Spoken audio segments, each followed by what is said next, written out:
The night Evelyn Carter canceled her wedding, the city lights of Boston blurred through rain on her windshield, and she drove without knowing where she was going until her hands began to shake and her breath refused to steady. Hours earlier, she had been standing beneath crystal chandeliers, a billionaire CEO wrapped in silk and expectations, smiling for a future that suddenly felt like a carefully staged lie. Now, past midnight, she found herself parked in front of a small, weather-worn house on a quiet street. The porch light dim but steady, the kind of light that suggested someone was always waiting for someone else to come home. If you believe in kindness, second chances, and the quiet miracles that happen when lives collide unexpectedly, please take a moment to like this video, comment your thoughts, share it with someone who needs hope, and subscribe to the channel. Stories like this only matter when they reach the right hearts. Evelyn had spent her life mastering control. At 38, she was the youngest CEO in her company's history, a technology empire she had rebuilt from the ashes of her father's legacy after his sudden death. She lived in glass towers, spoke in boardrooms, and learned how to smile without revealing doubt. The wedding had been another strategic move, a partnership approved by investors and applauded by society. Yet when she stood at the altar and felt the hollowness behind the vows, something ancient and stubborn inside her refused to go forward. She canceled everything with a trembling hand and walked away, not knowing she was walking toward the only place that had ever felt real to her in years. That place belonged to Thomas Reed, a single father who lived a life so different from hers that it felt like another country.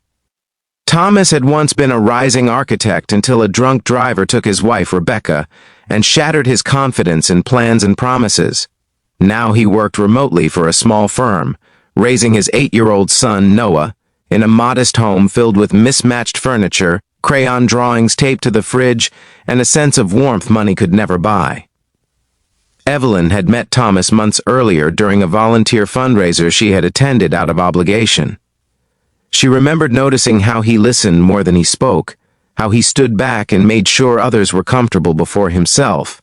He had offered her coffee, not knowing who she was, and for once she had felt seen as a person rather than a title. Life pulled them apart again, as it often does, but the memory of that afternoon stayed with Evelyn like a quiet song. When everything collapsed on her wedding day, her mind reached for the one place untainted by expectation. That was how she ended up at Thomas's door, soaked from the rain, heart racing, dignity forgotten. Inside, Thomas had been folding laundry, preparing for another ordinary night. The knock startled him, sharp and urgent.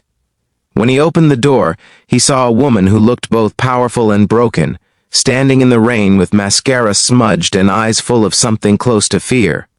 He recognized her immediately, though she looked nothing like the polished executive from the fundraiser.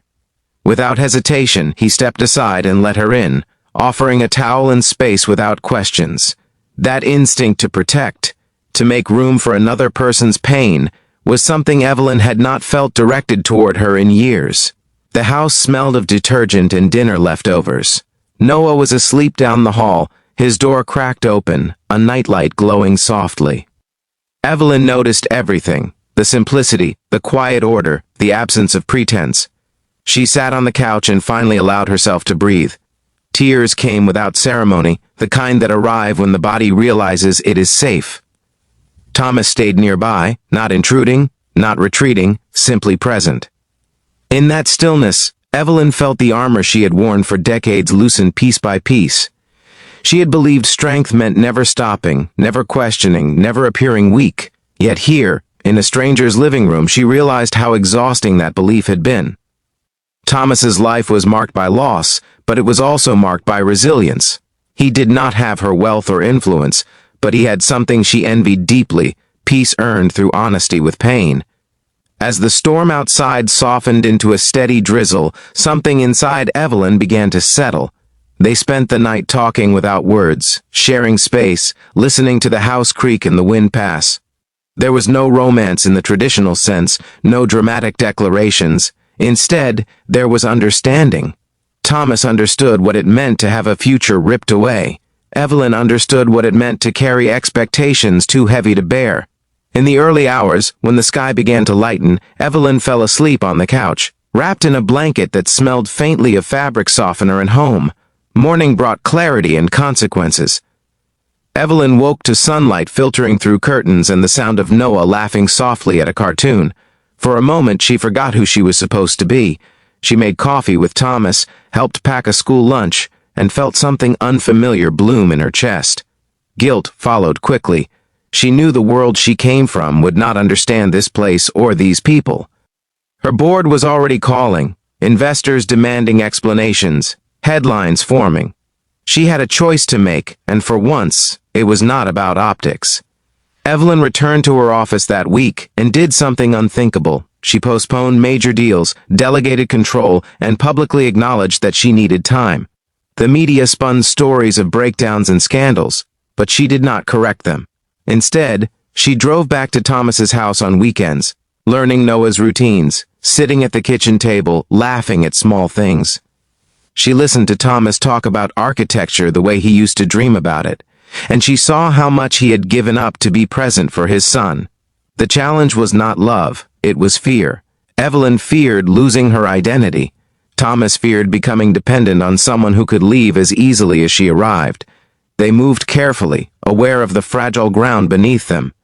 There were moments of doubt, nights when Evelyn stared at the ceiling wondering if she was abandoning everything she had built, mornings when Thomas worried about the imbalance between their worlds.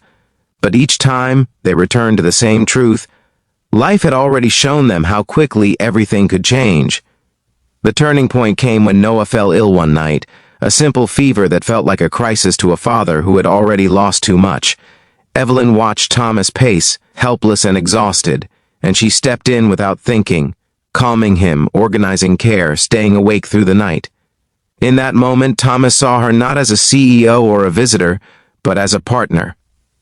Evelyn saw herself reflected in his trust, and it changed how she understood strength. Months passed. Evelyn made a radical decision to restructure her role, moving the company headquarters operations closer to Thomas's city and stepping back from constant control. The board resisted, but the company survived, even thrived. She learned that leadership did not require sacrifice of self. Thomas began taking on new architectural projects, inspired again, supported rather than alone. Their lives did not merge magically. They blended slowly, imperfectly, with patience. Just before the ending of this story, I want to ask you something special. Please comment below and share what you believe truly matters more in life, success, or peace. Your words might help someone else find clarity. One evening, almost a year after that rainy night, Evelyn stood on the same porch where everything had begun. The light was brighter now, the house freshly painted, laughter spilling from inside. She realized that canceling her wedding had not been an act of destruction but one of courage.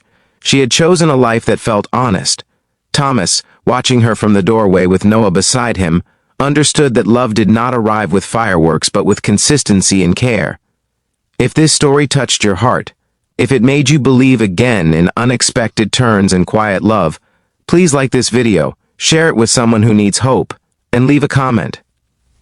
Your engagement helps these stories reach others who might be standing in the rain, unsure where to go next. That night had changed everything, not because it was dramatic, but because it was real. And sometimes, the bravest thing anyone can do is knock on the door of a life they never planned and choose to stay.